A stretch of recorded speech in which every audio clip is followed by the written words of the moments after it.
All right, so I should be live, and with that discussion um, on which John is what, hopefully I can get a sound check. Hey, hey, Joe. Yeah, I hear you, John.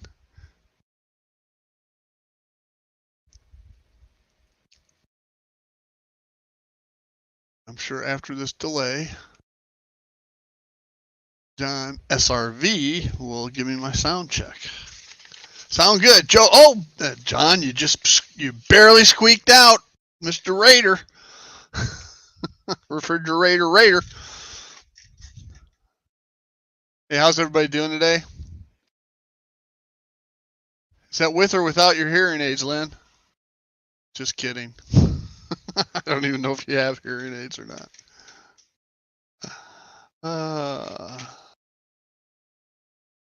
It's probably going to be a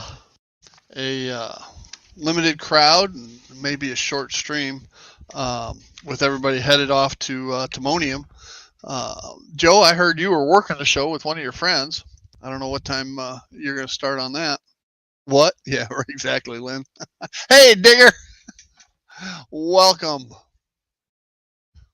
I know most of you are up north, and the weather's starting to get a little brisk. We're enjoying a gorgeous day here in the Tampa Bay area.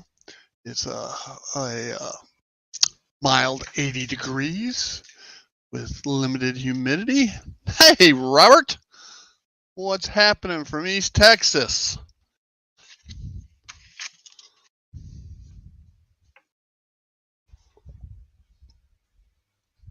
I guess the first order of business today is the status of mail calls.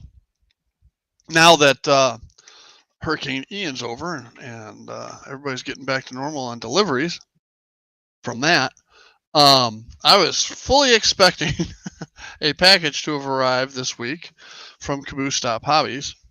But Carol on Wednesday night, maybe Tuesday night, I can't remember which night, said that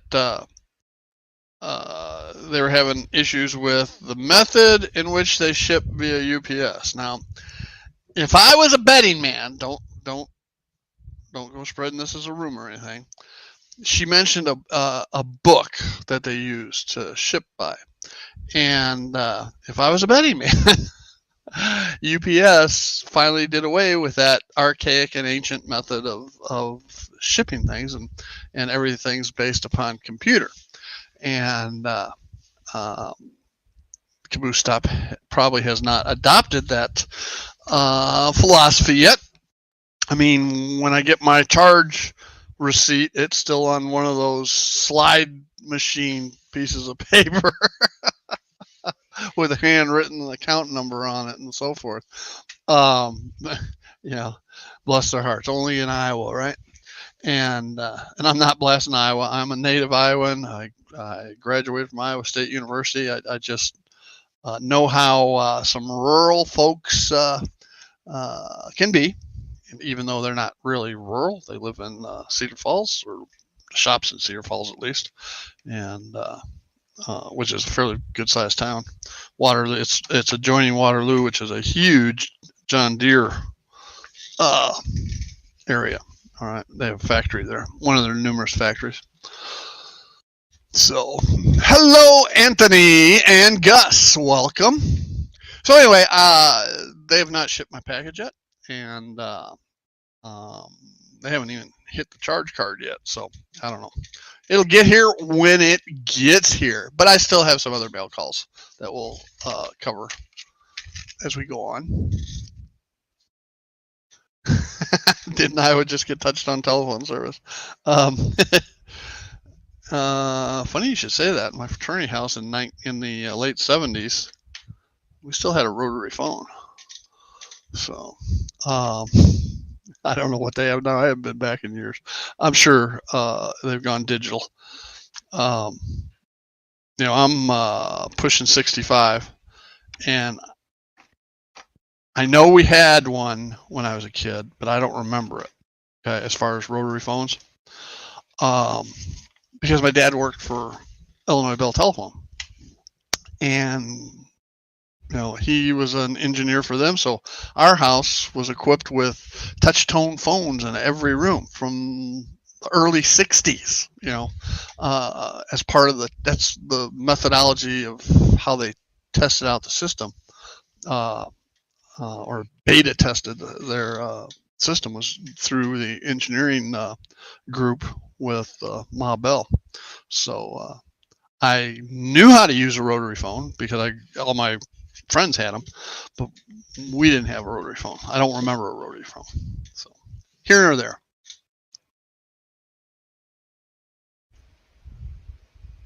Eat more peanut butter. Okay. You still have a rotary phone, Robert? Okay. I didn't know. You think about it. Rotary phones are analog, and I honestly didn't know that the phone system nowadays supported analog phones. Apparently, they still do. All right, and that's here nor there. Yeah, most of my friends did too, John. Um, you're what, a couple years younger than me, maybe? We're close enough to the same age, um, generationally speaking.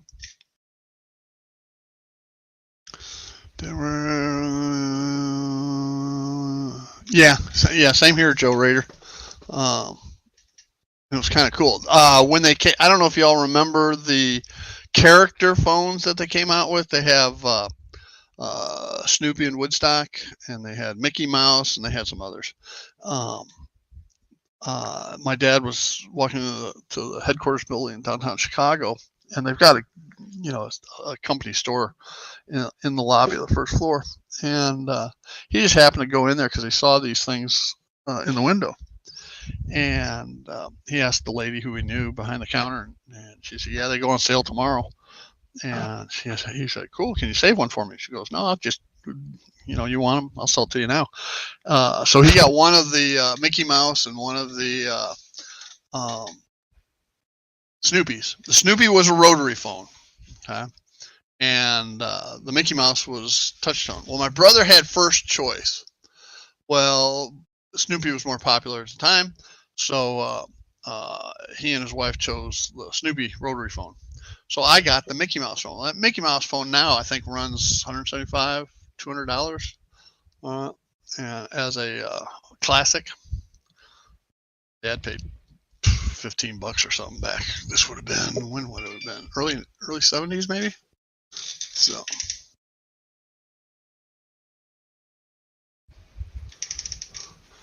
I don't know why everybody hates touchtone phones. They're great, man.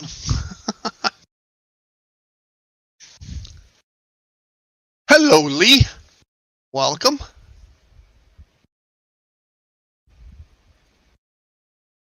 Hey, JD. We were just talking about you a little while ago. I was trying to figure out who is John number one. I thought it was John Abacola from TSG, and John number two, SRV. Said, "No, Sparky, according to Sparky, it's JD." And I said, "Well, how can JD be John number one when he's JD?" So I guess you're both, huh?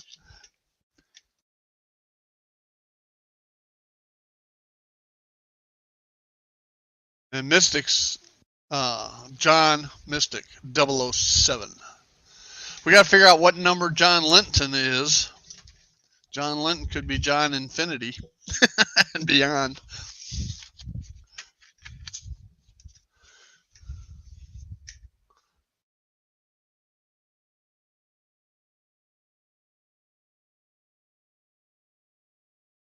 All right, what are you working on, Lee? What thing?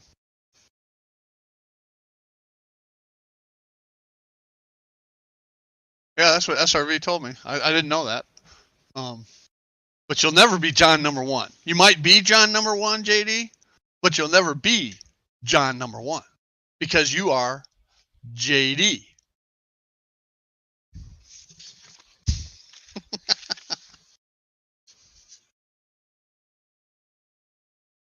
might not ever have enough, Mr. Linton, but you certainly can have too many. It's funny because it used to, there's a growing number of Steves. It used to be just me and younger Steve, 87 PSAP. But now we got WWW in there, and then there's a couple others. So we haven't assigned numbers yet, but if we do, I want to be number one.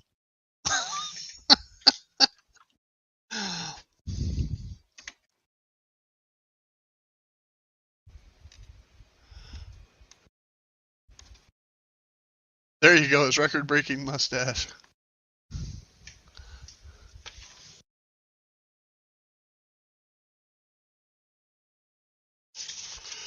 I spent all day yesterday at the attorney's office, our HOA attorney's office.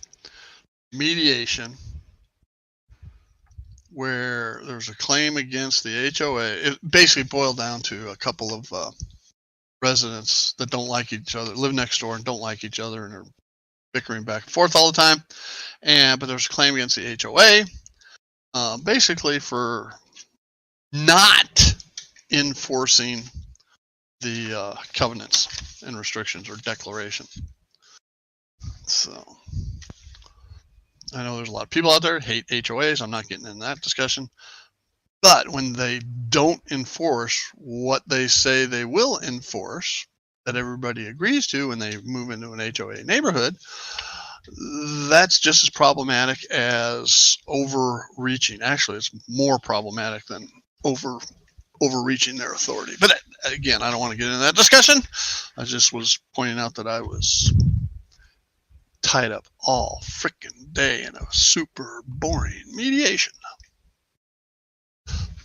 Yeah, here's the thing. You don't have to. Nobody has to live in an HOA. I don't understand people bitching about them. All right. When they don't have to live in one. So, oh well, here nor there. I got my paint booth set up here on the workbench. And for those that follow along one of my what not to do episodes, I used spray glue in this thing, and I still have it all caked up. And every time I break it out, I peel off a little bit here and a little bit there. So, hey, Jason, you came into a rant. No, it didn't start out as a rant. I was just saying how boring my mediation was. Anyway, and it went from there.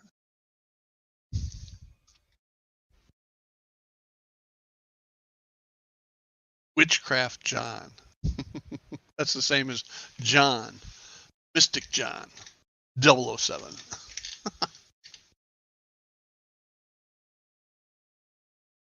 Now, I can't run trains today.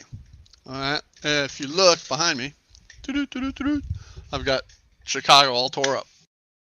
Okay. Because I'm starting to continue, I guess is the best word for it, my Chicago build.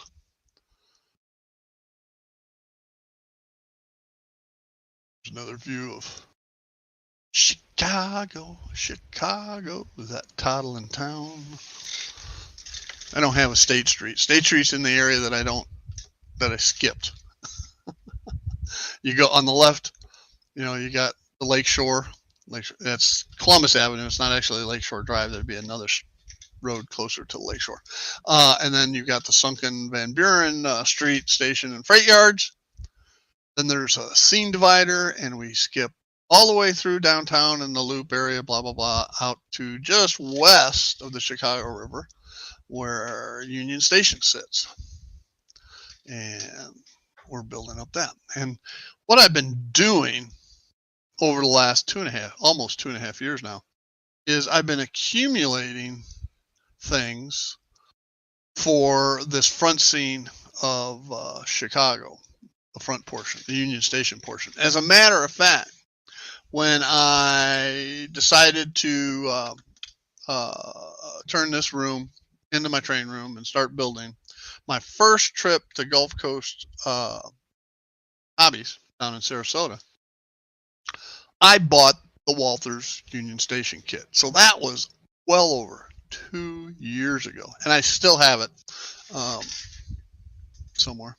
I had it out for a while because I'm actually starting to work on it a little bit. So I've had it sitting for 2 years. Okay. And I've got 2 of the Walthers. I'm going to call it the post office kit because that's the way it's labeled, but they use that same kit as a post office. They use it as a library, they use it as city hall, they a number of different things. But I got 2 of those kits so that I can kit bash them together and make a representation of the Chicago main post office from back in the day, where the Eisenhower Expressway goes through it. When you come out the other side, the east side of the post office, you're right there at Chicago River and downtown, and it switches from expressway to Congress Avenue, which leads right up to Buckingham Fountain, which I have a representation of. It's underneath that live, underneath the live clock up in the upper left-hand corner. So I got that. I have been accumulating kits to go across the front side of the divider. And there's 3 more coming in the Caboose Stop, or 4 more coming from the Caboose Stop Hobbies box that I'm waiting on. You can see I've started to lay a test track there anyway for the trolley, making sure that my trolley will go around those tight 8-inch curves, and they do, because it's just 2-axle, no trucks involved in it. So that's done. I still need to acquire the ITLA Chicago L starter kit, or actually I don't need the whole starter kit. The platform and the platform extension. I need those 2 things. So I have a representation of the Chicago L. It's not going to be working. It's just going to be the tracks up there, and I may buy some kind of kit or whatever for a CTA train, which is the L is the elevated version of the subway, and they interconnect. They're the same thing, just like New York. Parts are elevated, parts are underground. So got all that to do. What kind? Lynn, I don't understand the question.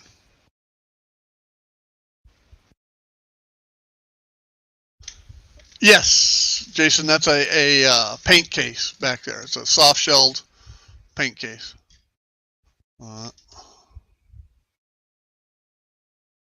Yeah, I know. That's what I said, Jason. I got to order from ITLA the Chicago L. They have the Chicago and they have New York. I would need the Chicago L platform, and then I need the 1 extension. That's all I need. I think that the 2 combined give 10 inches. All right, and the area from here to here, I believe, is 9 inches. No, it's 18 inches. I don't know. I need the 2 kits to fill up here. And it'll come across right here. So I got to get that. I got to get a motorman and use his discount to get $25 off that motorman. Oh, okay. I answered the question then. All right. I just ERE. I couldn't tell what you meant by. If you want to know era or whatever, the city classics that I have coming. There's 3 out of 4 of their, I think they're 6 or 7-story buildings. Get 101. They have 101, 102, 105, and 106 are the 4, and I got 3 of those 4 coming from Caboose Stop.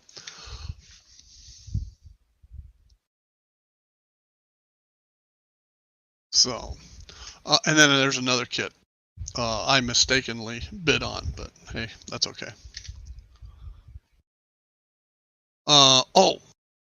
One of the things, I guess we'll do my first mail call. I still have some FlexTrack, so I haven't ordered any more of that. Okay, but because one of the other things I have to do is add underneath here, and I covered it in my intro to Chicago build. Underneath here, I'm adding a siding. Okay, a stub track for my Burlington excursion train. Now I have this Electrofrog. I've acquired it some months ago to go down here to put that stub track in. Okay, and I already got the Smale or Tortoise with a decoder. I had it because I ordered one extra the last time I needed Smales to finish things off. So I'm good on those two things. What I didn't have was any cork. All right, when I got around to looking at what I needed, et cetera, et cetera, et cetera, I discovered I was out of cork. So I did have to order cork. And you see all these books here. I'm going to go ahead and put them away because you'll notice they're cork here. There's five pieces, 5 sections, each with a split down the center of cork, and they were wrapped around in a package, so they got those bulges, but that's not any concern because once you glue them down and stuff, they takes it all out anyway. So I did get that in. That was my first mail call. Okay, and I was going to order it from Iron Planet Hobbies, but Iron Planet was out. I figured, well, I'm not going to wait till I get more in because I don't know how long it's going to be. So I went ahead and ordered it off of eBay and paid more of a premium price. Let's just put it that way. So I got the cork, I got the track, I got the switch.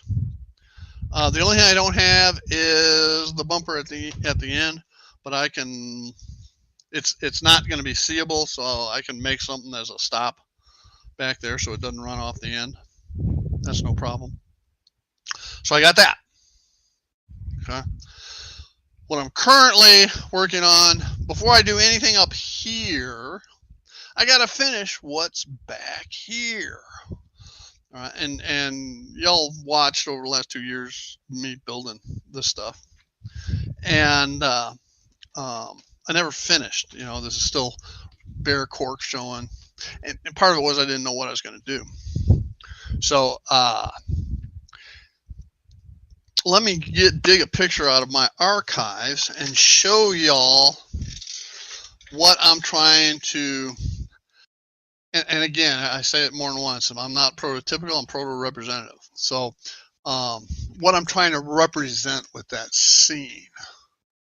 Let me dig a ligga.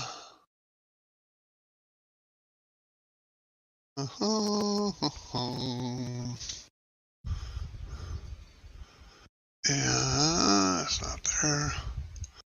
There. Oh, here we go.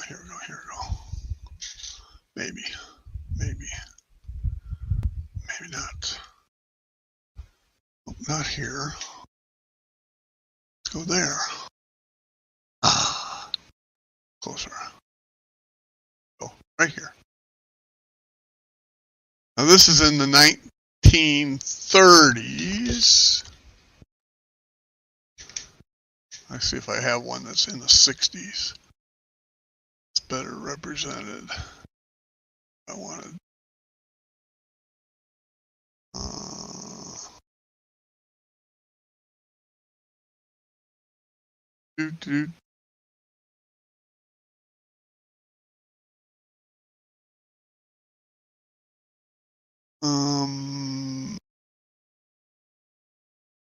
That's a pretty cool picture of today.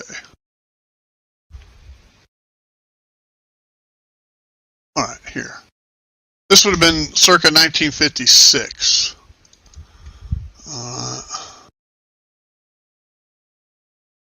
And I say 1956 because that's the Prudential Building, which was completed in 57. So that's sometime around 1956. And you can see at the base of that, and I know it's a crappy picture, you can see at the base of that some passenger cars. And I'll show you some more pictures. That's how it was back in that day. Looking from the other end, it would look like this. That's looking back towards where the previous picture was taken. Okay. Now notice these tracks are sunken down off of street level from the buildings in the background. Right, now I'm going to show you a picture from a modern era picture. And go.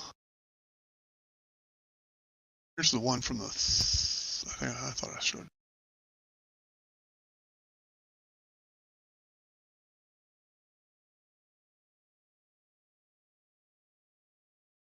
How did it go? Oh, okay. Here's a more modern day. Looking at that same area. All right, now you can see the tracks. Okay, you see Michigan Avenue, which is right up against the buildings. Okay. And you see Buckingham Fountain over to the right. The street just to the left of Buckingham Fountain is Columbus Avenue, which is what I represent on mine. Okay. What I don't have is Lakeshore Drive, which is out between Buckingham Fountain and Burns Harbor, Lake Michigan.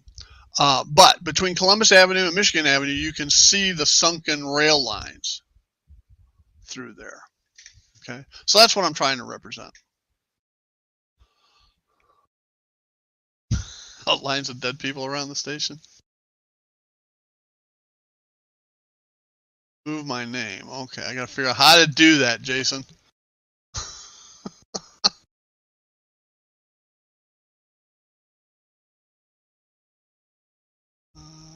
Well, see option of remove from stream, exit solo, layout, or mute. I don't see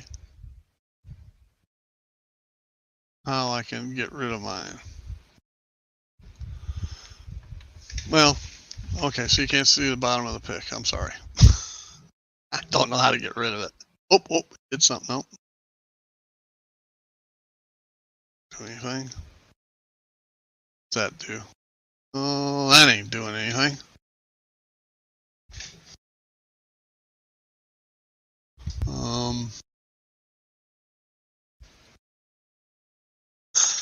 Oh, so this did it? Now you want me to start over with the pics? Well, now I don't have, all right. That's easier said than done. I'm operating. Let me move this over to the other monitor and then put this back. All right, now I have to start. All right, I'll start over just for you, Jason. Just for you. All right, let's go to media files. Let's go back to the 1930s. Ooh, that's a good picture too.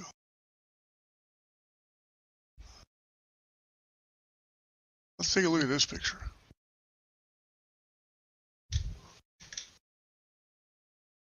Okay, this is a modern day picture looking from like the top of the Prudential Building, the one that was under construction in that first video. Obviously taken in the fall or winter months because there's no leaves on the trees. And you can see right there in the center the sunken tracks. Van Buren. Currently today it's Van Buren Street Station, but back in the day it was also freight yard for the Illinois Central Railroad.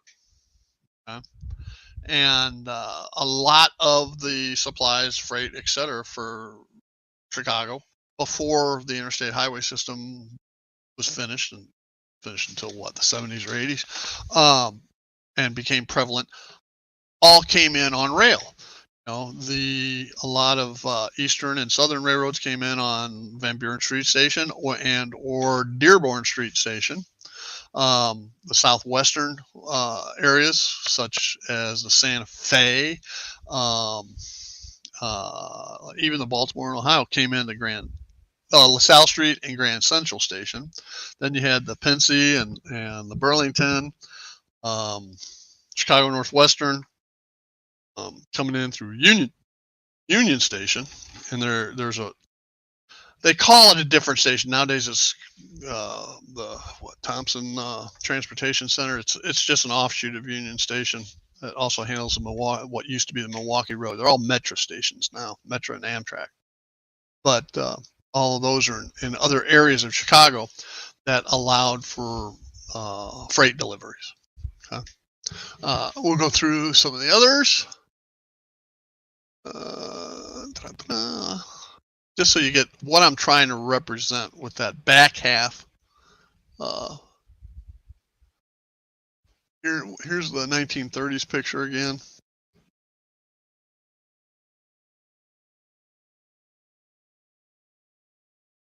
Maybe. There we go. That's the way it was in the 1930s. And you see how much bigger the freight yard was back in those days. That Roman or Greek-looking building over on the far right, that is Soldier Field, the football stadium, as it originally existed. And of course, it's been modernized. And of course, you don't see the Prudential Building that I mentioned earlier on. So let's go look at what that looks like. And excuse me. Where'd it go?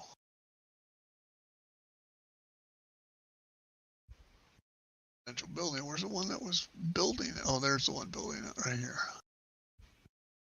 I have completed ones too, but all right. Now it's still showing my name down here, and I don't know how to get rid of it. So, sorry, Jason. Don't know how to get rid of that name. But where the name is where the freight yard is. Okay, so this is circa 1956. Okay, now I think it's 50 stories. That's 50 stories tall, and it towered over Chicago, and there was an observation deck up on top that in the early 60s, when it was still the tallest building in Chicago, my dad took us to, and it was called the Top of the Rock. Of course, Prudential Building, Prudential Insurance, shows the Rock of Gibraltar. So it's the Top of the Rock. As long as we're on a tour,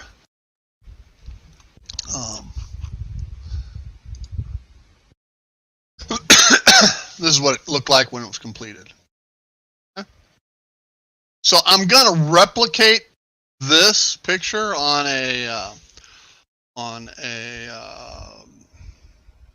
not a background, but a backdrop relief, on 1/4 inch or 1/2 inch foam board as a divider. And let's switch back again to that other camera, which is here. Okay, and so there's 2 bridges, one here and one here. There will be a backdrop, divider right across here with a big arch bridge on this side, N scale background addition on the divider, so it looks like it's off in the distance when viewed from where the camera's at. Okay. From this side, you'll have a flat of the Prudential Building, which will not be to scale. It'll be kind of a forced perspective type of situation. So that's what that's all going to look like back here. I'm going to fill in. I just got done making these stairways or escalators, actually. And they're simply blocks of wood covered with styrene and paint it up, and I still have to paint the center. Got to add some railing, and then there'll be people on it. Okay, but I've got to use the Smooth It. Here's the Smooth It. All right, for a ramp. All right, on here. I haven't decided whether I'm going to use Smooth It here and here yet or not. The areas that aren't will be scenic with burnt grass, bushes, except weeds, etc. Okay. So all that. Once I get all that done, I can put everything back and start working forward. So that's kind of an overview of what the Build Chicago is going to progress to be. All right. Now, I haven't been able to read comments, so let me see Jason's blasting of me.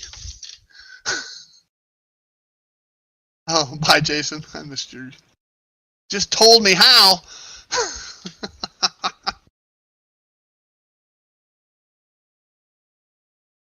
Toggle. Okay, where's the toggle? You didn't say that until after I wasn't looking at it. Show display names. All right. Show display names. I go to the 3 dots, and there's nothing there about show display names. What toggle?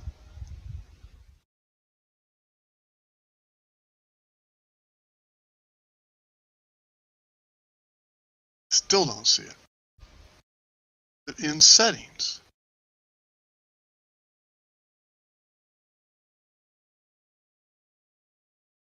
That I can find. You know how us old guys are. We don't, you know, you got to feed me a bone. You know, you can't make the assumption that people know what you're talking about. You got to give them adequate information to work from. I saw that. I see, you know, just toggle. I see his comment. The toggle says show display names. Where's the toggle? What does it look like? I do not see a toggle.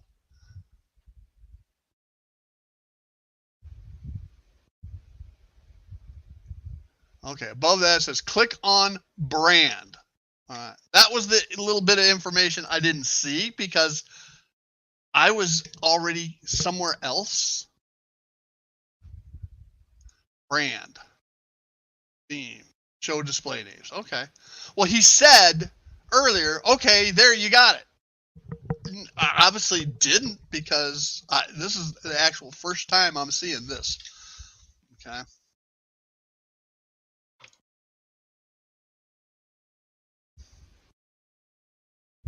Saying go underneath comments, banners to brand. Then I would have known.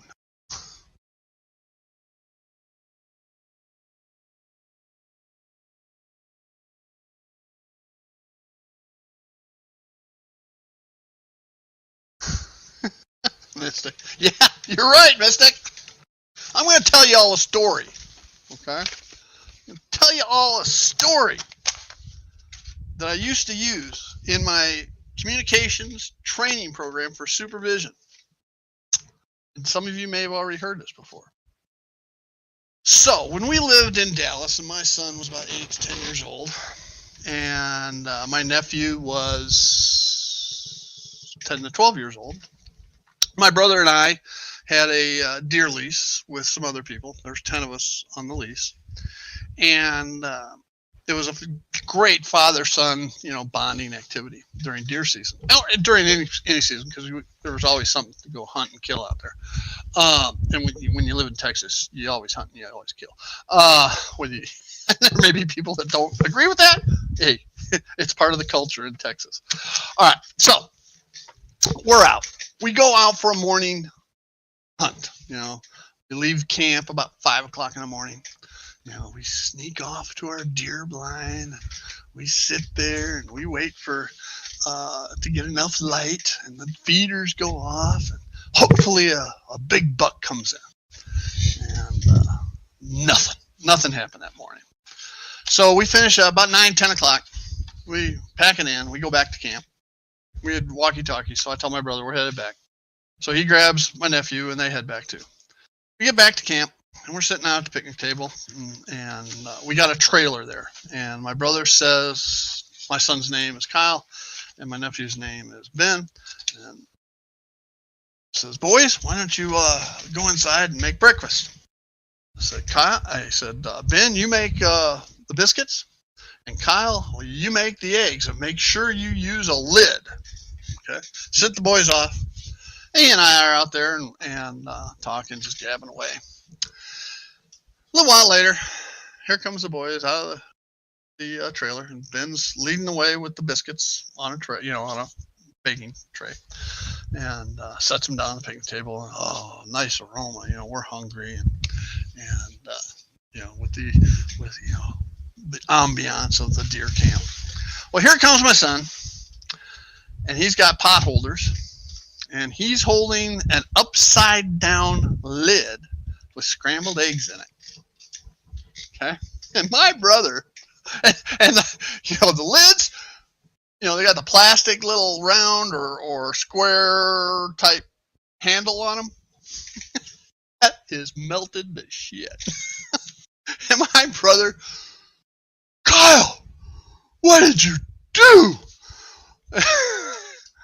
My son sits there, what's wrong, Uncle Randy? And he said, my God, what'd you do? Cook those eggs in the lid? Kyle said, that's what you told me to do, Uncle Randy. My brother shakes his head. I look at my brother and I said, Randy, that boy did exactly what you told him to do. My brother sat there for a second, and then he started in on his side. Ben, why did you let him do that? And Ben had the same answer. Dad, I thought it was a little weird, but you did tell him to do that. So the moral to the story is when you're communicating with someone, you can't assume they know what you're talking about. All right? Toggle. What toggle? All right. Oh, go over there to the right. See where it says brand? All right. But you got to make sure, in this case, when you're on a live stream, heck, he had already told me I did it once. I had never been to that point, so I couldn't have already done it. But I made the assumption I had, and the only thing I had done was go to full screen. So I'm back in full screen, so I can't see the chat anymore. Rant.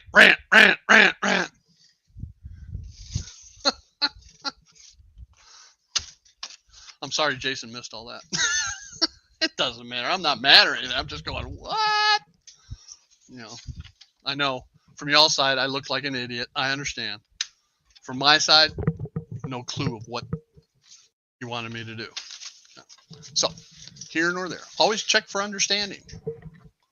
That's another key.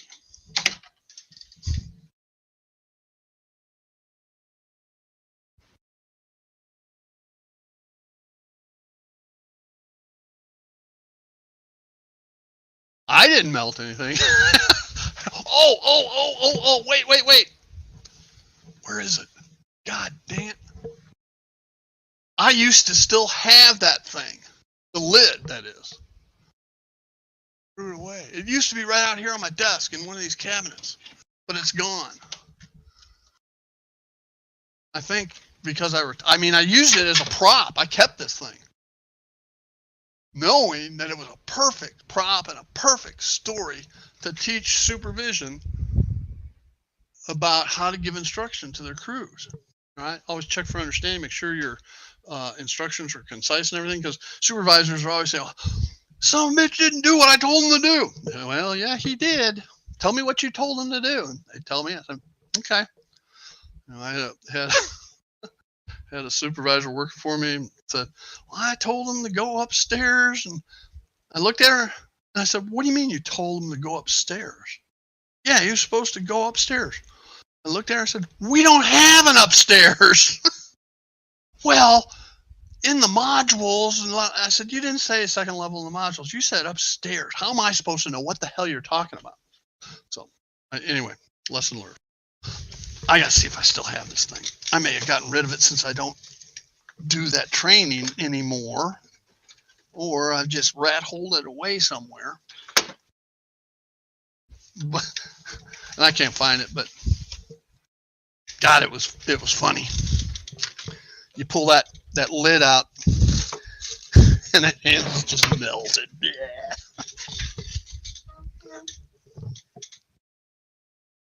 I'll look this week, and if I find it, I'll keep it out and save it for next week's live stream.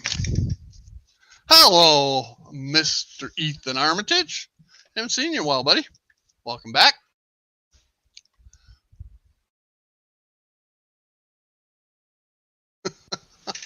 Yeah. Well, and here's the thing. Jason's got my messaging name. If he would have sent it, I know it would have dinged like yours always does in the middle of my live streams. And I'm going, what? Message me during live streams. I can't do two things. Anyway, all right. So one other thing, we'll continue on with the mail calls because I do have a lot of little stuff going on. Year and a half ago or so, I thought, for those of you that have watched Ray Bobel build his Union Station, did a great job. And I'm glad he built his before I did. I could get some tips from him. I thought it would be cool, even though I don't recall what I'm going to do in the actual Union Station. I can't find any pictures that would suggest that what I'm going to do is representative either, but it'll look cool, I think. So I went and looked for dollhouse chandeliers. Okay. And again, this is a year and a half, 2 years ago. I bought this one to hang from the center of the main area of Union Station. I thought that would be cool. Well, here a couple of weeks ago, I got thinking about it. I said, will this thing give enough light for that big building? Because it's like a 3-story building, and it'll be up here, and it's got wings that go out there. So off to eBay I went, and I went looking, and I found 3 more of this, same style. This one is a battery operated. It looks like an LED, but I'm not sure. Okay. These are incandescent 12-volt plug-ins. There's 3 of them. It's the same style chandelier. So what I'm going to do is I'm going to feed the wire back down and through where the incandescent comes out and cut the wires and put on a fairly good size LED, probably a 5mm warm white, in each one of these, and this battery operated one that I bought. Okay. So I'll have 4, 1 in each wing, and then 2 over the main area. Okay. And that should light it up really well, I think. We'll find out. So that's the plan there. Like I said, I tried to get as much of the stuff. Some people will say that I procrastinate in my buildings, and basically I'm just trying to engineer it all through in my head. I know when I started the last tip of the day, my buddy Mr. Linton here said, "Oh, it's good that I'm back on the series," and I agree. I just didn't want to start it until I had the overwhelming majority of stuff and how I was planning on doing what I wanted to do ready to go. So, and I don't have everything yet. Like I said, I still have to get the motorman Still have to get those 2 ITLA kits, and they're $3 a piece. So there's $80. The Motorman, just the Motorman, even with Heath's discount, is $100. Plus, I want the front panel, the front panel modification switch. Plus, I need 2 extra sensors. So it's going to be a little under $200 for the Motorman. I've got the isolation switches because I want to be able to switch. I got double pull, double throw toggle, so I can switch that line from DC to DCC. I have a rheostat controller for a throttle that can be mounted up front here without having to have a transformer. The transformer will be buried and set to full. Excuse me. And the transformer, the throttle will be up all the way all the time because it won't draw any power if it's turned off on the rheostat situation. So I'll be able to run straight DC, which is what the trolley currently is. I may do a DCC conversion on it, who knows. But I need a nice area for a DC anyway, because I do have a 40-ton, an old Tyco Santa Fe 40-ton switcher that I'd like to be able to run too. So, and it doesn't have a whole lot of room to add the coder into. So, well, thank you, Lynn. Anthony, I don't protest. I just obey the laws of inertia. Yeah, if it's not in motion, it's not in motion, it stays not in motion. I kind of live by that one myself. That's reverse physics. Something that is in motion tends to stay in motion. It's got to be in motion first. Anyway, so I do have all these lights now. And I had mentioned in the intro, I had some, it's all stacked up over there, but I have some masonite that I've cut out and layered to build up to put the Union Station kit on top of these layers, so it looks like you're going up steps into the building. Likewise, I'll be cutting a hole here. Yeah, you can see where I'm talking about. Cutting a hole here for that platform to sit on top of. So once inside Union Station, there will be a recess. Okay, so it's like up, and then you got a full story down, because this gap here is and NMRA, I think, is 3.5-inch height clearance is what's needed. This is like 4.25. So I got plenty of room to actually go down, recess down, so that you'll have the main, I forget what it's called, not concourse, gallery, it might be the right word for it, area that I can put the benches and all that kind of stuff into, with the staircases that come down from either side, reminiscent of the Untouchables, where they have the shootout and the baby carriage scene rolling down the staircase. So, because that really exists in Union Station. And it's funny because those stairs, you can see in the marble, I think it's marble, the station's so old that there's depressions from the wear. Just people walking across it have over probably pushing 80 years now.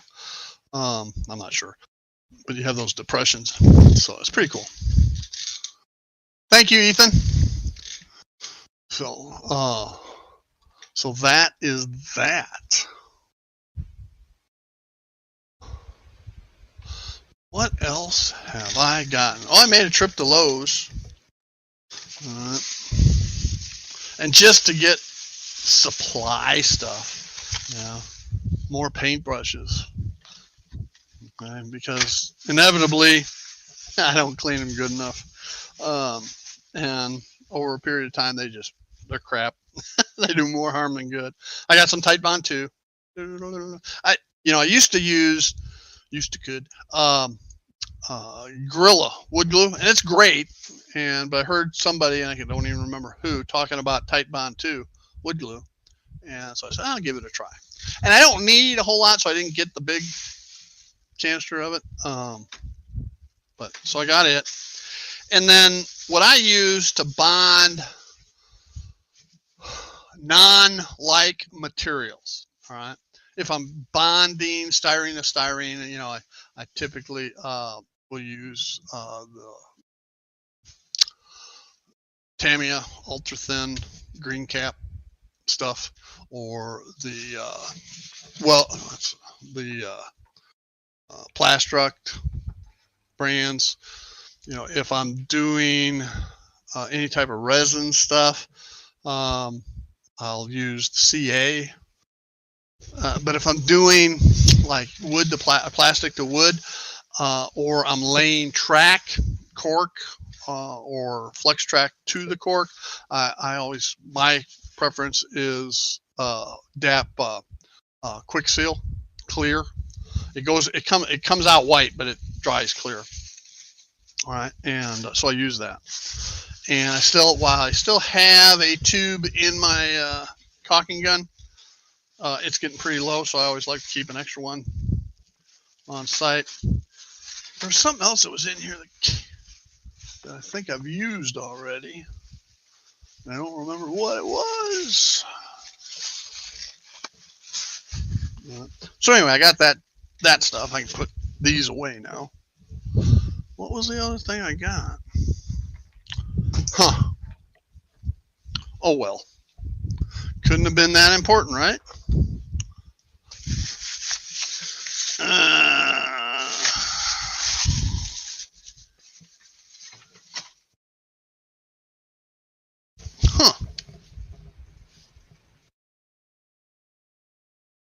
Oh me. His uncle.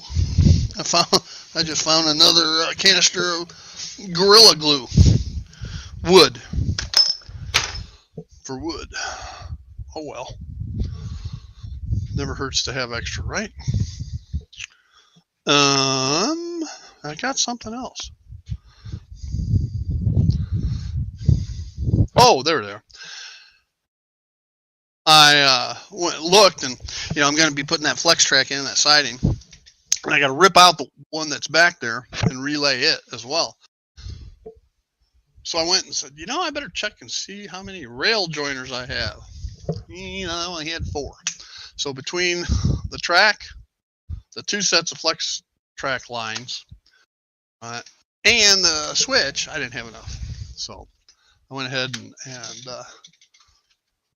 got some more rail joiners. Hey, Randall. Digger's leaving? Okay, Digger. Ethan, my layout, this room is 9 feet wide by 22 feet long. And most people have seen the overall shot. Hang on a second, I'll give you a different view.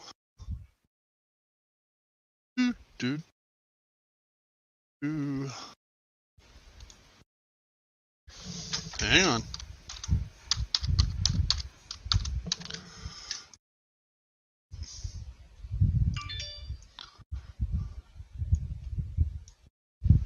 All right. So let's go up here.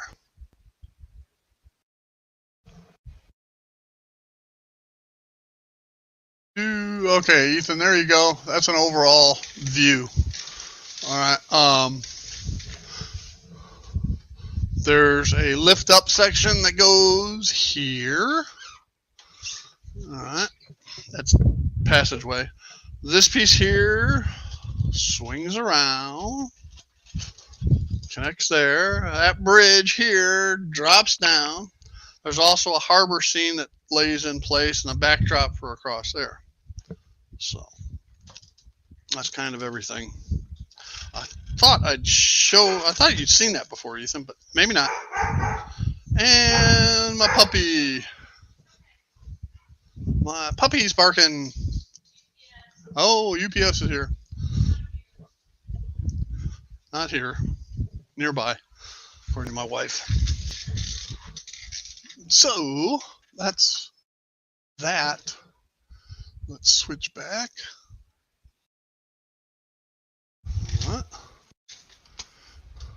And here.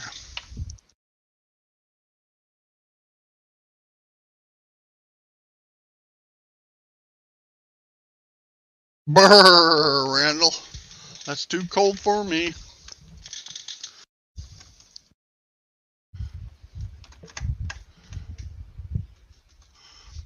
Thank you again, Ethan. I bet you it's getting cold up there in Lisle, Illinois, which is right next door to my hometown, Downers Grove. Picking at this. Trust me, do not use a spray adhesive in a paint booth. Don't do it. If you have one of the paint booths like I have that folds up, don't do it. All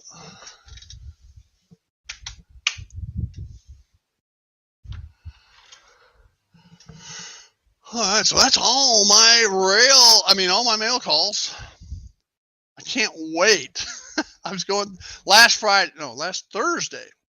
I talked to Carol and I said, go ahead and ship. I should have a full box now. And she said, oh yeah, you got a full box. And I said, okay, go ahead and ship my box. And I said, you got my credit card information. And I said, go ahead and hit the card. And then nothing's happened. And it wasn't until this last Wednesday that when she mentioned problems with UPS that I understood what was going on. So anyway, it is what it is. I'm not upset or anything like that. I mean, it just doesn't pay to get upset. And Carol's so sweet. Her whole crew's great people. And then she's got a train show this weekend too, somewhere there in Iowa, Illinois area. And anyway, so she'll get it shipped whenever she gets it shipped. But my point originally was, I was talking with her last week to go through everything that was in the box and so forth. There's stuff in there I don't remember. I asked her. There was 2 undecorated Atlas 2-bay hopper cars. All right, a set. Said, and I wanted those. She goes, yeah, you sent an email after the fact and asked if they were still available. I said, I did? She goes, yeah. She read off the email and email address and my phone number. And I said, oh, Carol, I'm not denying it. I said, I just don't remember. And she goes, well, you don't have to take it. I said, no, I obviously wanted it for some reason. I'll figure out what that reason was when I get them. So I got those, and I got a couple Merchant Row kits that'll go right down here for my suburban scene. The City Classics, I got 4 City Classics for Chicago coming. A bunch of different vehicles coming. Some other, there are some like $1 and $2 Burlington hopper cars. And I can add them to my coal train. If I can make them look and work decently enough. If not, hey, $1 or $2, it's not going to break me. And some other stuff. So it'll be like when I finally get this stuff. Hey, Edward, at Happy Valley Hobbies, who, by the way, has a live stream at shortly after this one ends. My scheduled end time, I think, is 1:30. He starts at, I believe, 2:30. So anybody hop on over to Edward's after mine's over, or shortly after mine's over, or later in the afternoon when mine's over, whatever. But anyway, next week, hopefully I will have that box from Caboose Stop, and it'll be fun. It'll be like a grab bag going through there trying to figure out, oh yeah, oh yeah. So.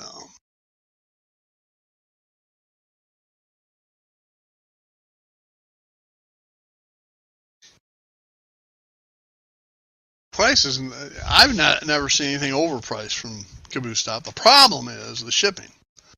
Right? But they are such good people to let you accumulate so that the shipping is spread across many more items. All right. It's hard to beat. So plus, they always do the pizza box stuff. And that's where I get fun, because I like to restore decrepit, old, lack of a better term, antique, not worth a damn rolling pieces of rolling stock. They're fun. And you can make them look pretty decent, as far as trains running. Like I say, I'm not a prototypical, give me every single detail in the world. I'm not criticizing those that are. More power to them. I'm an operator on my trains. I'm going to handle my trains, and I've got a few very expensive pieces, but I'm afraid to handle them, and I don't want to be afraid to handle my stuff. So anyway, because I got big fat fingers, and sure as hell, I'll turn a $500 locomotive into a $50 piece of crap in a heartbeat. Hey, MD. Welcome, welcome.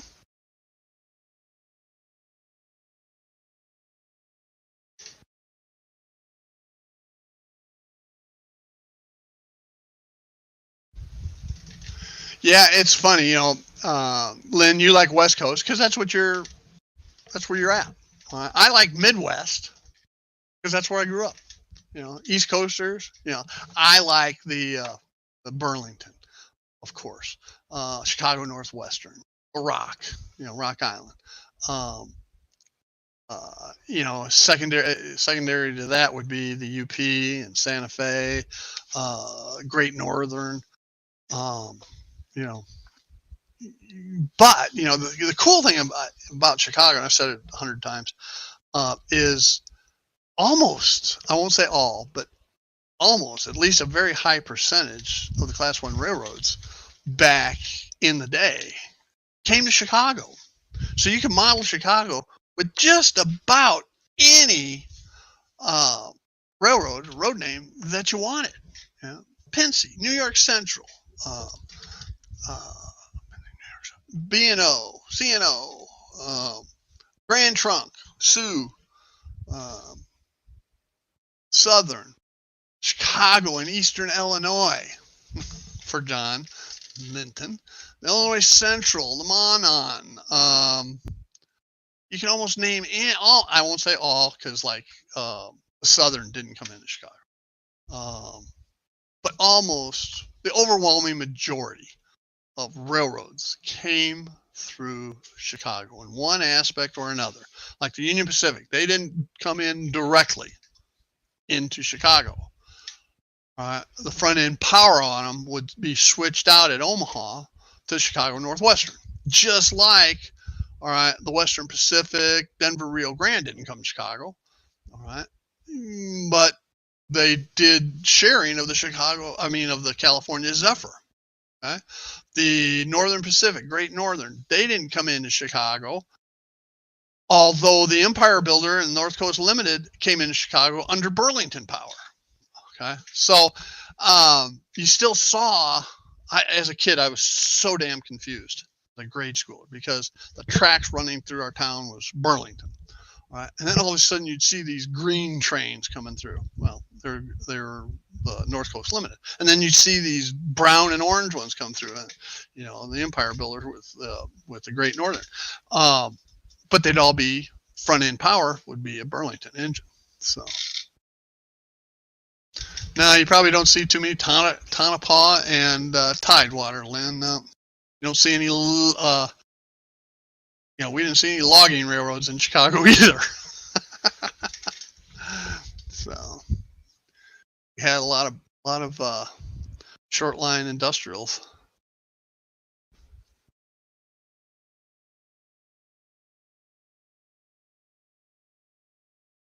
Yeah, Mystic or 007.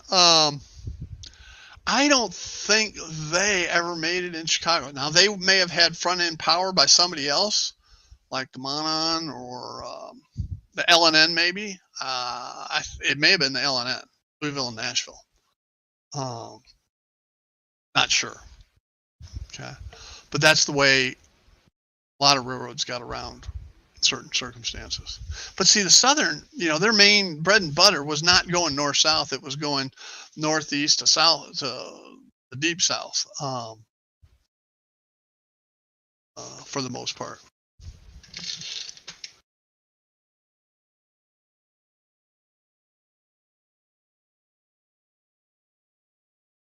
Oh my, sorry to hear that, Edward. That's not a good thing. Hopefully you're doing okay.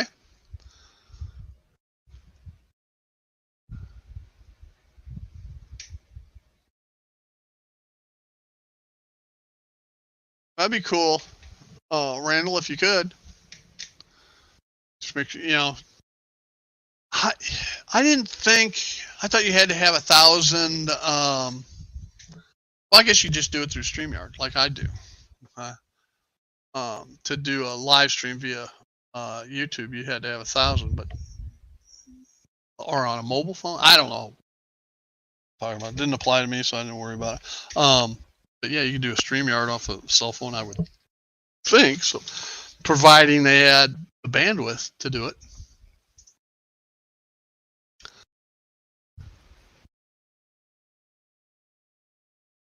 Now, I don't know if anybody saw, but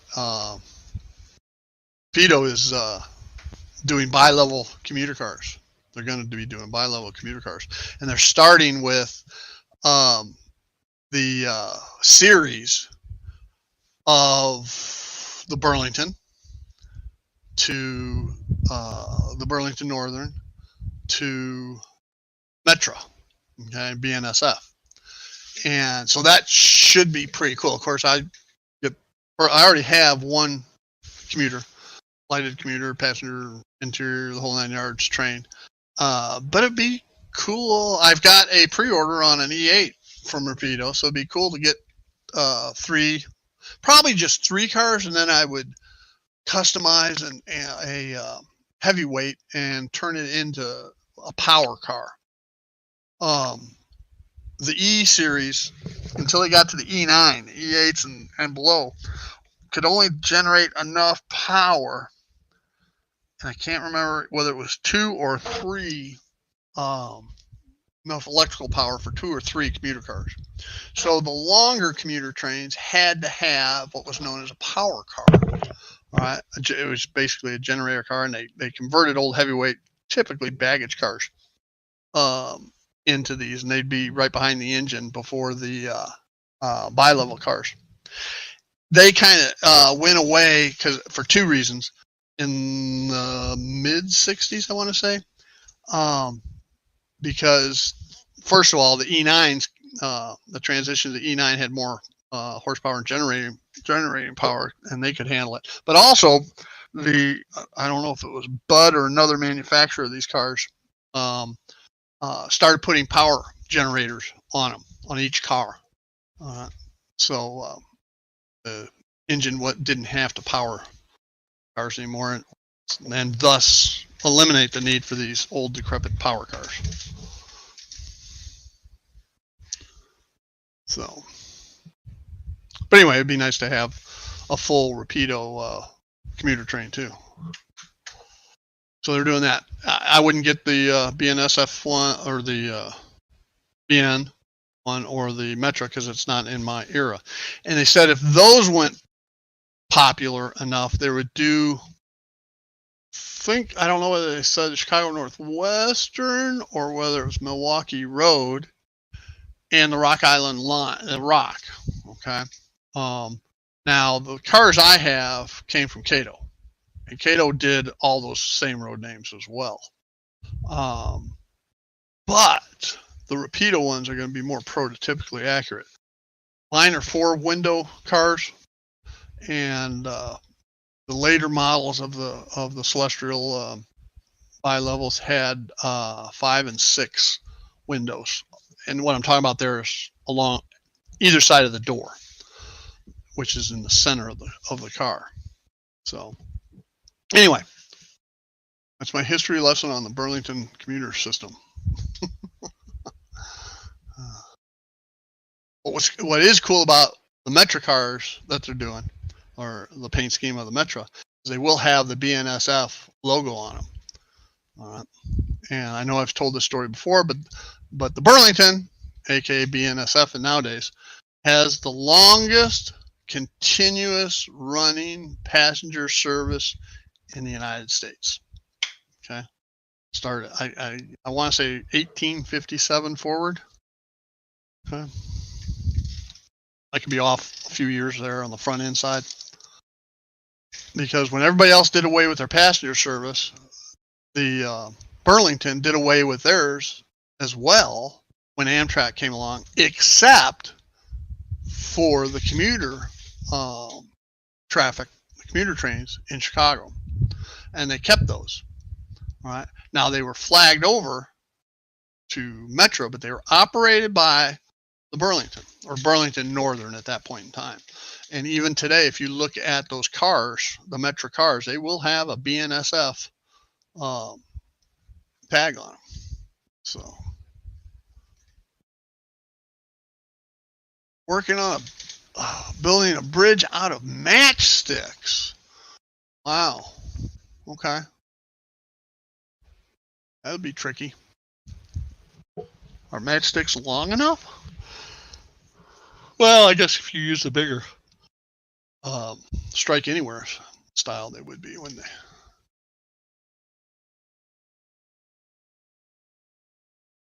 Full beans. What else is everybody doing? Any big plans this weekend other than, well, I don't. Is anybody here going to Timonium?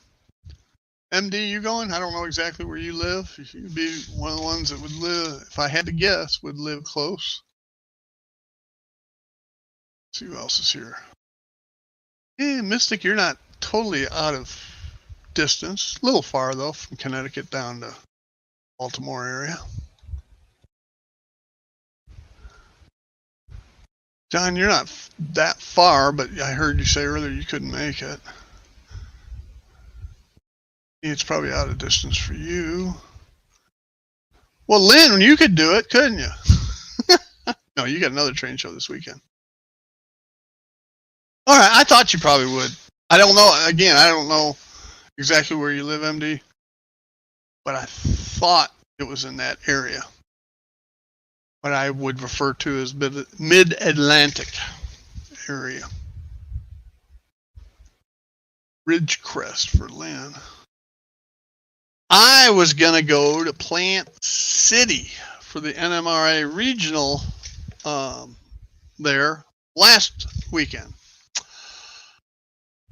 But I had a scheduling conflict. Something much more important came up. And those that have friended me on Facebook, I've already seen it. But my wife has battled rheumatoid arthritis for generations. I mean, like forever.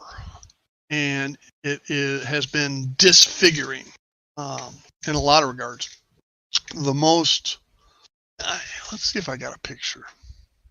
I think I have a picture. Hang on a second. We're going to go look. I'll give you a before and after shot of my wife. Not that it has anything at all to do with trains, mind you. Shit, I can't see because I took my glasses off. All right, let's take a look. It's train. No, we don't want trains. Document. Family. All right. All right. Here's a before and after shot of my wife. The before is on the left. Extremely bow-legged from the rheumatoid arthritis. And then not yesterday, but a week ago Thursday, she had a total knee replacement in her right leg. And look how straight that is. Look at the difference. And she's already up, moving around, walking. She's a little sore from the physical therapy yesterday, but She's doing phenomenally well. And like I said, I've been trying to get her to get this done for years, and it finally got to the point where she couldn't handle it anymore and said, okay, let's do it. I said, okay. So we did it last. She was originally scheduled to do it the Thursday when Hurricane Ian came blowing through. So it got canceled for a week. And but she's doing great. And so anyway, that took place on that Thursday, and then 2 days later was the Plant City Regional NMRA. And there's no way I could leave her, because at that point in time, she was semi-mobile with a walker, but didn't want to leave her alone by any means. So I missed it.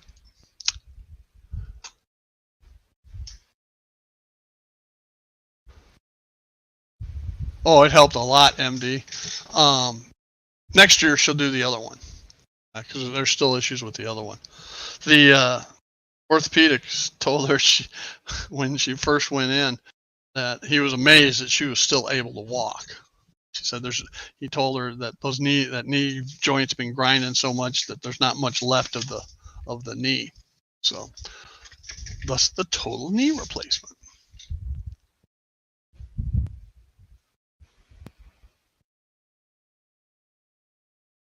Lee, I'm going to try. I have been so busy for the last, 2-3 months, as you well know. I will do my utmost to be there at least for some amount of time. Okay. I might be late. I might come on time and have to leave early. I don't know. We'll play that by ear, but I am going to do my best, Lee, to be there. Okay? Because I have a lot of modeling to do, needless to say.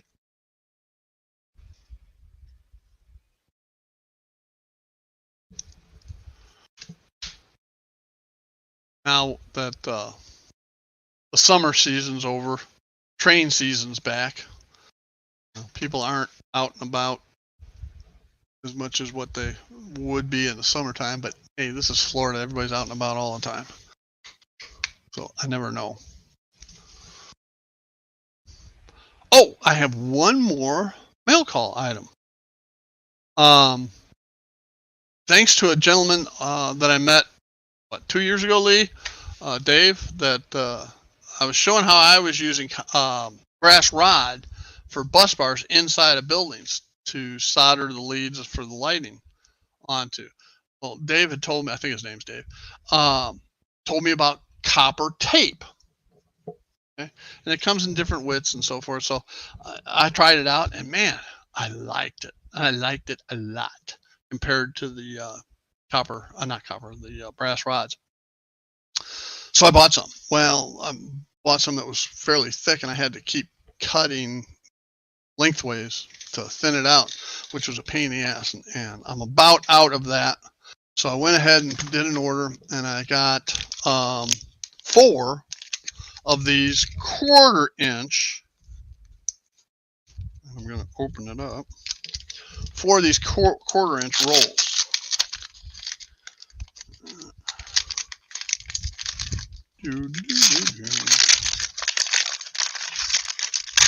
Okay, so this is stuff. This is 2 rolls.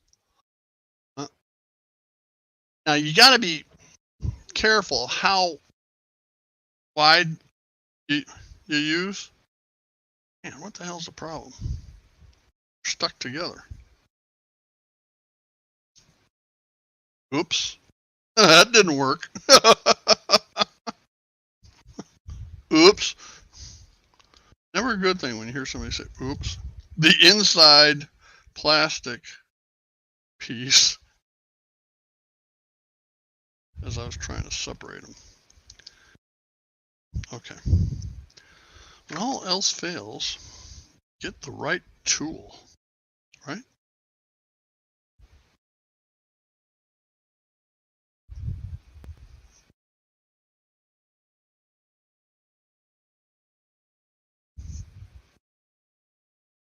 So I'm trying to slice these. Slice and dice. And what has happened is glue from each roll has bonded these two rolls together. There, got them apart. So that's how wide it is. Now you gotta be careful. You put too many, the way, I'm trying to figure out how to phrase this right. The higher the amperage, the thicker the wire needs to be. Wattage, either way, yeah, wattage or amperage. There's a conversion factor. But anyway, and if based upon a given length, maximum length run, and I'll give you an example, a 20 amp circuit breaker, okay, requires a 12 gauge wire. 15 amp breaker requires a 14 gauge wire, which is slightly smaller. Okay. So likewise, and that's based upon the amperage going through it. And that's to keep the wire from overheating and getting too much resistance, pulling too much amperage, tripping the breaker, and or starting a fire. So the thinner you go here, it's like the thinner the gauge wire you're using. So you got to be careful not to when you start using thinner and thinner copper tape, not to overload it so that it doesn't heat up and start a fire. Okay. What is that number of LEDs? I don't have a clue, but we're going to find out as I do this. So I got these rolls, these thin rolls, because I have somewhere in my repertoire down here in this magical drawer filled with almost anything you can think of for model railroading. Oh, here they are, right in my hand. I have these street lights. Well, these street lights, oh, I got two different styles. That ain't good. No, okay. One's double, one's single. These street lights are to go in the loading, God, I can't ever remember the word, ramp, track, whatever. Let's go over this page. Okay. These street lamps are going to go down here. All right. All the way under and all the way down to the far side here. Spaced every 8 inches or so to light that up. Okay. And they're LED and they got resistors and blah, blah, blah. So that'll provide the light down here. And for those who've been following, there is a canopy that goes over this area, a glass canopy here and at the other end. Right, and of course this whole piece lifts up for me to work on it. So the whole idea here is to install this thinner tape. I've got to modify these loading areas. Probably have to pull these out, put some tape on the underneath side so that the wires from the lamps go through, and I solder them on to the tape. So I'm going to have to play with that and see what the best alternative is. I had to do something similar over at Aurora, but this is a little bit different here because the ramps are already in. They've been there for a couple of years, so we'll figure it out. But that's what's got to be done for lighting down there. Yeah, exactly, MD. It's it's like it's a bus line is what it amounts to solder to your individual lights. Okay. Thanks, Lee. They're the cheapo things off of eBay. Was it Trust Me or Buy Me, or I forget the name of the company. Somebody else had just bought something from them and put it out there too. I can't remember who that was. Maybe? No. Joe, was that you? Did you buy some stuff from some lighting? Yeah. Joe may have been the one. I don't know. A lot of us buy from the same places.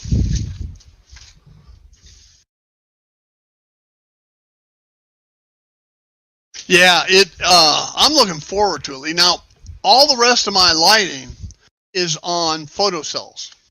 Okay, so it's as I turn off the lights, these large overhead lights, 30 seconds later, all the nightlife scenes come to light. All right, and we can do that now. Alexa, lights off. Okay. Okay, so now the lights are off, and here in a minute, everything, or not a minute, half a minute, everything's going to come on. The difference, though, is for Union Station, I want it lit all the time. That is going to be the focal point. It's front and center. And it's going to be the focal point of the layout. So I want those lights on all the time, or at least on an individual switch, not on a photocell. So I'll have to rig that up as well. All right, Len, you take care. All right. So I want the ramp lights and the Union Station lights on all the time. So then, of course, the street lights surrounding it will be on the photocell situation, and hopefully you can see. Well, maybe not now. Let me switch around here. There you can see the Aurora lights are on.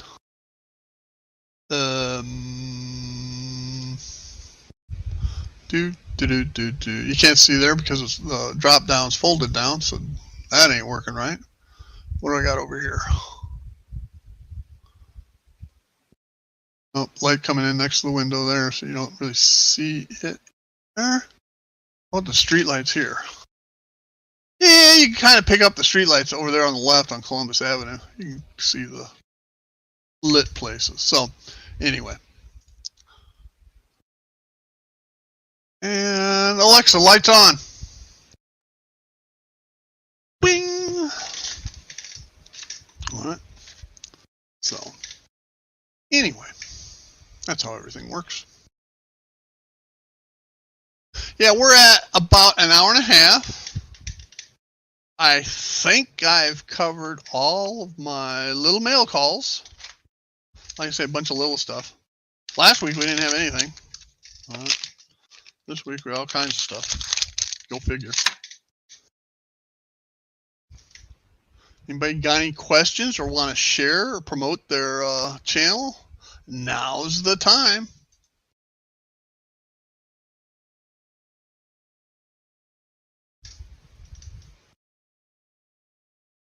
Well, then make sure you send pictures. I know you will. Train show. Mr. Linton, how are you coming on your layout?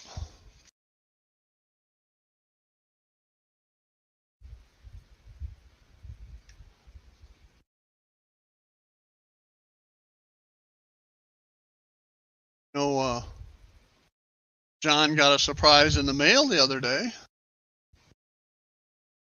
Didn't you, John?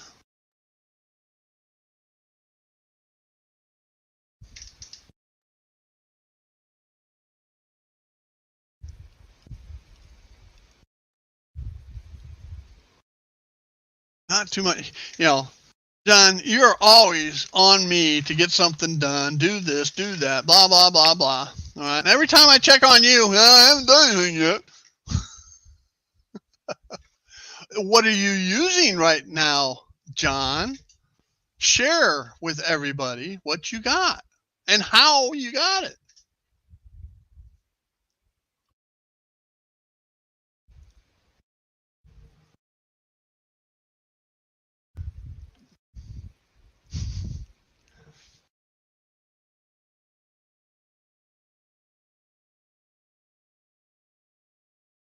No, Edward, LEDs they'll outlast me. Okay, I'll die before they burn out, I think.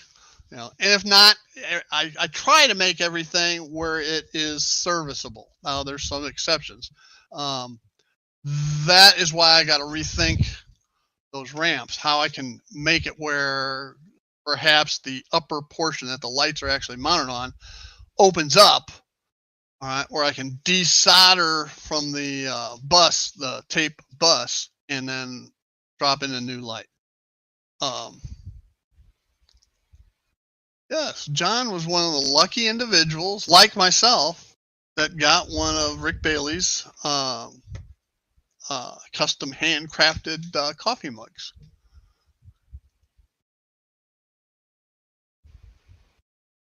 No, 007. I use a photocell unit. I'm trying to think if I have a way that I can actually show you. Hang on, we're gonna.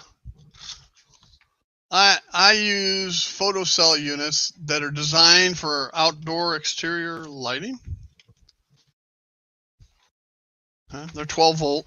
They got a photocell, and you can set them for 2, 4, 6, or whatever, how many hours. And I don't know if my camera's going to be long enough. Can you see that black unit right there? That's what it is. Ouch. That's what I use. All right, I got 2 of those. Okay. And they're both strategically located that get the same amount of light or lack of light.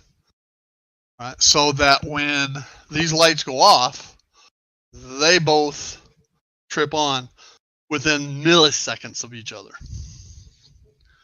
If that makes sense. So, and the reason I have 2 is because one handles Aurora. Here we go. One handles Aurora over there. Okay, and the other handles the rest. Because Aurora kind of stands alone as far as power district and so forth.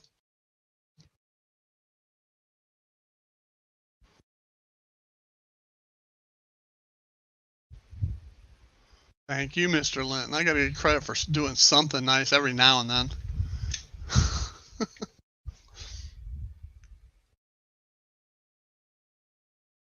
Now, you know, if you want to get fancy, you can do one of the Digitrax units and do it controllable through JMRI, and you know, set it where this building goes on there and this building goes on there. That can get pretty expensive in a hurry. Okay, because now all of a sudden you got to have decoders for each type of building, or at least a module that covers multiple buildings, like DCC Concepts just came out with. You know, I did all this way prior to that type of situation. I didn't want to spend a fortune on a Woodland Scenics plug-in module system. I'm just cheap like that. So I figure the overwhelming majority of buildings and streetlights, etc., come on within seconds of each other, and it's not like my overhead lighting is going slowly transgressing through the day. It's you turn it on, you turn it, turn the lights on, you turn the lights off. All right, so you know, this is one of those hobbies you can pay as much money as you want into, or you can, again, I'm not prototypical, I'm proto-representative. All right, I got lit buildings at night. I got street lights. Okay. I'm not too worried about different things. Now, I tell you, I got some welding kits, welding lights, one of which, they both stop flickering. One's over here at the Berwyn Cicero engine facility, and the other's over here at the Roundhouse little utility building off to the side.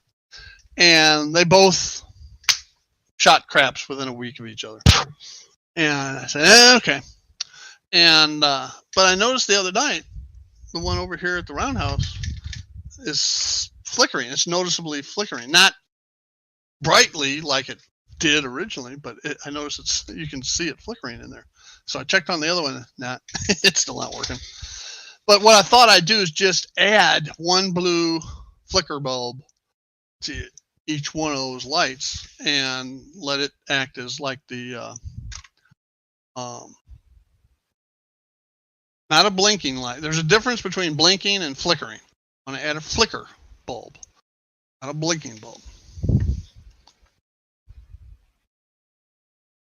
All right, John, take care. Mr. Linton. Yeah. MD, it's a photocell unit. And it has timer too. You can set it for 4 hours or 8 hours or whatever. But I just have it set manually to photocell. And then I have a smart plug that power line goes to. Okay. So what it does is I can tell the A lady, you know, lights on, lights off, and that will trigger those photocells. Actually, the overhead lights are on the A lady, and the others act automatically. And likewise, the layout itself, the Digitrax power supply, all the Digitrax units, all that, that's all on a smart plug as well. So I just walk out here and tell the A lady to turn trains on or turn trains off.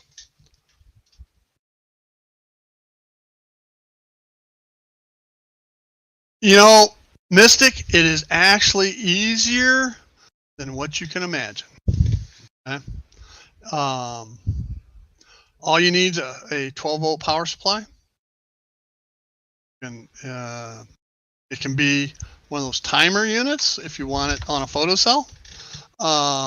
Or you just put it on its own 12-volt bus with a switch, so you can turn your lights on and off if you care to do it that way.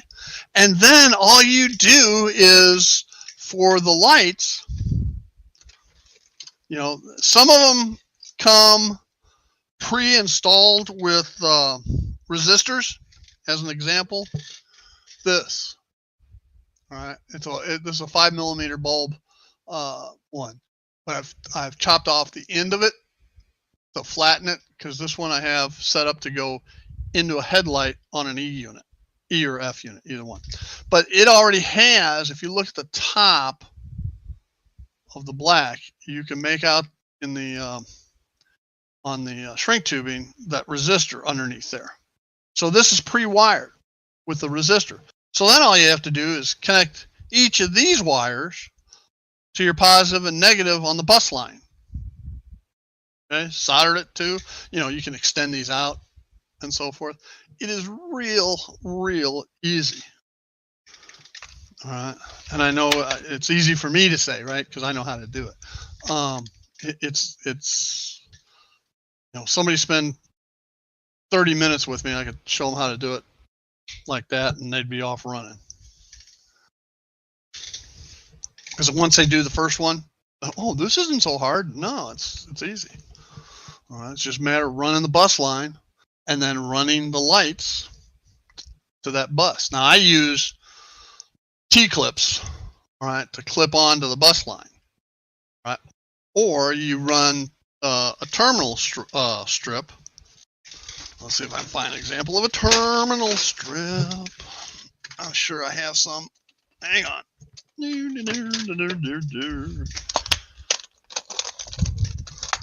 My other, I've got so many little cubby briefcase type stuff.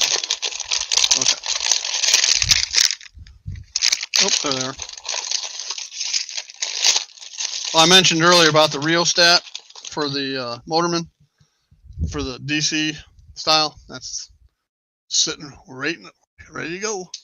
Turn on, turn off. Vary, no, okay. So here's the terminal strip. So from the bus line, you can do a T connector on the bus line, run the bus line to a terminal strip, all right, and then have half the terminal strip for positive, half for negative, and then you run your lighting into that, and you're good to go. Yes, no, these 12-volt DC. This 12-volt DC, not AC. There are some accessories you want 16-volt AC for. As an example, my turntable is 16 volt AC, and there's something else at 16. Oh, the smoke units, the one at the packing plant and the one at the brewery, those are all 16 volt AC. Now they'll run on 12 volt DC, but not as well. Yes, separate bus line for lighting. Absolutely. It's the best way to do it, because you want to unclutter your bus line that supplies power to your tracks, okay? Because you can pick up some interference from lighting, especially when there's blinking or flickering lighting. You can pick up interference from other types of accessories as well. So to clean up the not necessarily the power on the main bus for the tracks, right? It's to clean up the signal, the DCC signal, more than anything else. So I have separate bus lines. I have a separate bus line for 12 volt, separate bus line for 16 volt. I have a separate bus line for inner main line, outer main line, separate bus lines for yard tracks, separate bus line for something else. Oh, separate power supply and bus line for my Smale or Tortoise switch machines. Okay. Hey, Dwight. Glad you could join us. You done harvesting yet?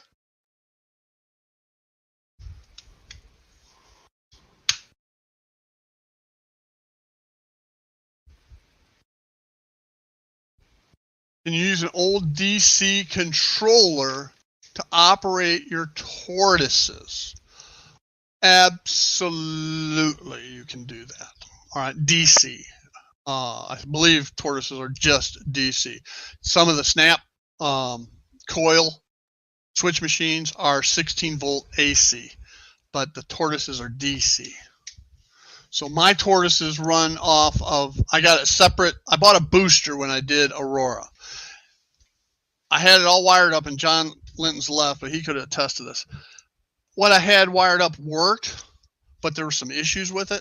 So what I decided to do was remove everything off that booster except the switch machines. Okay, so that booster does nothing but switch machines, all roughly 70 of them. Okay, which runs about 1.5 amps. Okay. That leaves the main power supply to run all the track. Then I have a transformer, an old MRC transformer that I pull the 16 volt AC off of for the smoke units, smoke generators for the chimneys, and the roundhouse, the turntable. All right, and then as I showed you, those outdoor lighting transformer photocell sets for the remainder of the lighting. I think that covers all my different power supplies. And, you know, I've got way more power than what I need. I understand that. Hey, JB, way more power than what I need. It's overly complicated. I understand all that, but it's that way for a reason. Okay. And the reason is, although I'm not over the hill yet, I like to joke that I am, but I'm not. I will be. I don't want to have to mess with this when I'm 80 plus years old. I want it to be reliable. So it's hard enough to get underneath some of these places. There's places that if I had to do it all over again, I can't get to. I'd have to wait till my son comes down.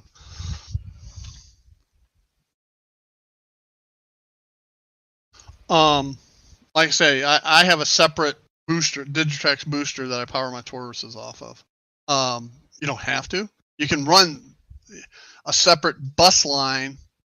For instance, out of my main, before I did the expansion, let's back the truck up.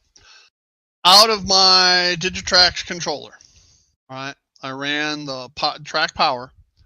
You got track and you got program.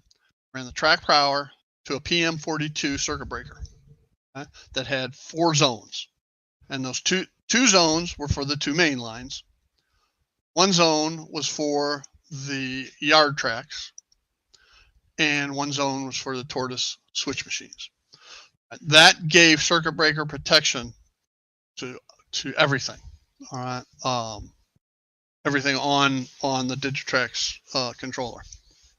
Okay, when I started on Aurora and put the booster in, I got another PM42. Okay, with 4 more zones for the same things, but things didn't work out right. There's an issue in using boosters if you don't have the voltage matched, and it's very, very hard. People say it's easy. I couldn't do it. If they're not matched, then that train hits the brake between the two, and there's a pause. Okay, and it just looks like crap. And again, John Lynn can attest to it. Well, I redid it, and I just put all the trackage on the main controller, and put all the Tortoises on the booster, right? And on the booster. Plus, right now the reversing loop is on the booster as well, but I'm gonna switch over that to the main as well. Once I get the PM42 has the ability to be circuit protection, and you can do by zone reversing circuit. Okay. But it's analog. It's a mechanical throw contact. So there's a pause in that as well. So it just doesn't look right. I want to get a digital one. NCE makes an AR10, I think it is, and then DCC Concepts or somebody else that I saw has a digital one as well, and those are supposed to be a lot more instantaneous. So anyway, I miss MD leaving. I get to talking so much I lose track of things. All right, folks, we're at 1 hour and 52 minutes, and as Lee can attest, all right, 2 hours hits, and for me it's like hitting a brick wall. So with that, I'm going to tell everybody bye. You have a great weekend, and you all have a great day. Bye now.